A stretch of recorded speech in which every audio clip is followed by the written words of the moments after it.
it's Brian, and I'm back with more brain neuroscience concepts, and this also is really valuable in both the pain and the performance settings. So if we want to improve performance or get out of pain, there's really some key gold nuggets in understanding the nervous system and a brain-based perspective. So today we're talking about this really cool picture of the sensory and the motor homunculus.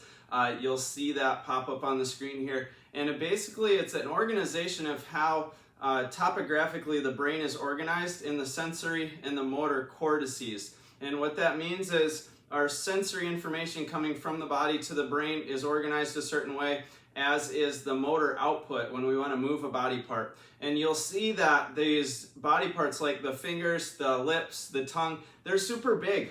And that's because they carry a lot more neuronal value. The neuron is like the basic communication unit of the nervous system. And so there's a ton of neuronal value or a ton of brain cortical real estate dedicated to those areas that are bigger in that really funny drawing or picture of the homunculus. And so this allows us to, with that understanding, do some really cool stuff. Like if somebody's having some hip pain or discomfort and moving the hip doesn't feel great, but they can move their foot, and maybe, just maybe, that ankle isn't mapped very well, or they don't have good motor control in the ankle on that side. Maybe it's the other ankle.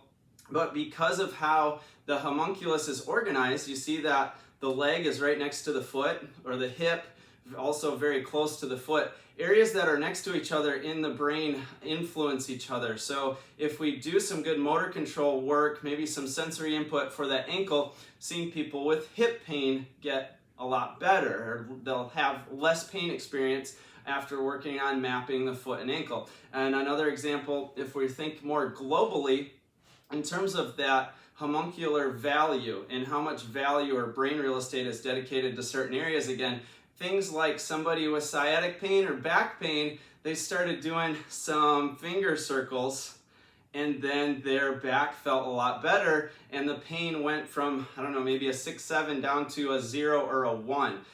Pretty incredible when you think more globally what's possible in terms of reducing threat, reducing the overall threat and information coming in from the body to the brain, using movement and influencing those areas, joints that might need better motor control, and then seeing a decrease in the threat level because the overall global threat has reduced.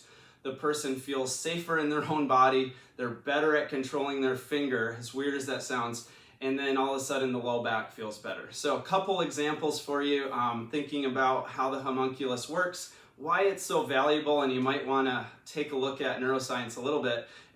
Learn the user's manual for your own brain and body, and if you're not into getting deep diving into neurology, that's okay. Maybe find a practitioner who is into this stuff and does really love studying it and teaching you how to better own your own body.